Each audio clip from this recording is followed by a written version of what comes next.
The financial pressures are coming from all sides right now for South Africans, and to add to our woes, events from the other side of the world will also have an impact. The recent oil attacks in Saudi Arabia have put enormous pressure on South Africa's oil imports. Around 42% of our oil comes from that kingdom. Not only has global trade tensions increased, but there are also domestic budget constraints. Joining me now to discuss this is Greg Cline, the head of corporate accounts at Investec. Greg, thank you so much for joining me. Now, what does this oil attack in Saudi Arabia mean for South Africa? Well, Marcel, thanks for having me. I think first you need to appreciate that we are an import economy. So there's over 1.2 trillion rand worth of goods that are imported, and part of those cost imports have got to do with the price of oil. Essentially, imports are orders placed with foreign suppliers. They are brought by ships. They come into Durban or to Cape Town, and then they are trucked to warehouses and essentially distributed through to retailers again, using trucking and road transport. We haven't developed our rail system sufficiently enough to be able to move a sufficient component of that over onto the railway system, and so the cost of fuel is a large determinant as to what the final cost of goods are going to be. I think that when you look at what's happened in Saudi, I think since the oil attack, I see that about 70% of their production capabilities have been restored. So the price of oil has fallen back a bit. But again, there are a number of volatile inputs that determine the cost of our imports. It's got to do with the pricing of our currency. It's got to do with the freight prices. And it's also got to do with the economic events. Some of them are political sideshows, and some of them are political earthquakes. It's hard to differentiate, from the possible impeachment of Donald Trump through to what's happening with Brexit and suspension of Parliament, and drone attacks on Saudi oil refineries. It's a minefield at the moment, isn't it? These are crazy events. It's hard to understand what is the black swan that's going to be a pertinent factor in determining what the final cost of goods is going to be. Having said that, I think it is important that South African importers have got the ability to hedge some of that risk. So if it means hedging the currency or hedging the duties or looking at the inbound supply chains, but essentially they need to be able to have some level of confidence and comfort that they can import their goods at a price without having to pass on the additional unforeseen costs to the end consumer.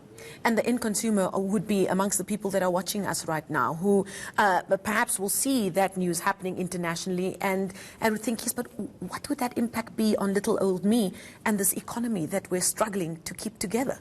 Absolutely. I think that, we look at the consumer, but we've also got to look at businesses that are importing. We've seen quite a high number of liquidations that have happened in the last quarter. I believe that we're up nearly 30% year on year. Most of them are voluntary liquidations. And what it means is that I think any of the consumers that have been walking through our shopping centres, you can see that the number of packets in hands have decreased and the number of shop space that's available to let has increased. So, GDP, even though last quarter it was reported at growing at 3%, for the year it's anticipated to grow at under 1%. And what that means is that there's less money in the economy.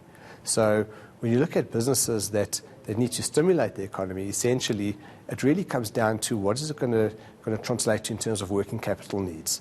Because these businesses, importers, are placing orders on suppliers. They're paying for goods when they're on the water. It takes 25 days to get here. It takes another 20 days to get into a warehouse or to get into a shop. And then once it's sold, if customers are slow paying, it means that businesses need to carry those costs for 2 or 3 months. And also, if you look at how world events are unfolding, in those 25 days where that stuff was on the water, as it were, there's so much that could happen and have an impact on all kinds of other costs as well by the time those goods arrive. Absolutely. I think what you'll see is that, if you're going to go into one of your retailers and buy a shirt for $99.99, the fact that the price of oil has gone up by $20, that can't be passed on to the consumer, and you don't see the repricing of goods happening on a daily or weekly basis. So essentially businesses need to make adjustments to accommodate for those shortfalls. And again, it's really about hedging the risk. So, as a consumer today, we might be paying a price, but eventually over time, with inflation and the more inflationary pressures we get to experience, the higher cost of goods are and the less money there is in terms of disposable income to purchase those goods. What are you seeing in terms of oil security? I mean, has the International Energy Agency, of which South Africa is a member, have they indicated at all the levels that are available available of emergency reserves in case of disruptions such as this? Well, to be fair, I'm not entirely sure as to what those reserve levels are and how much of those are available at any given point in time.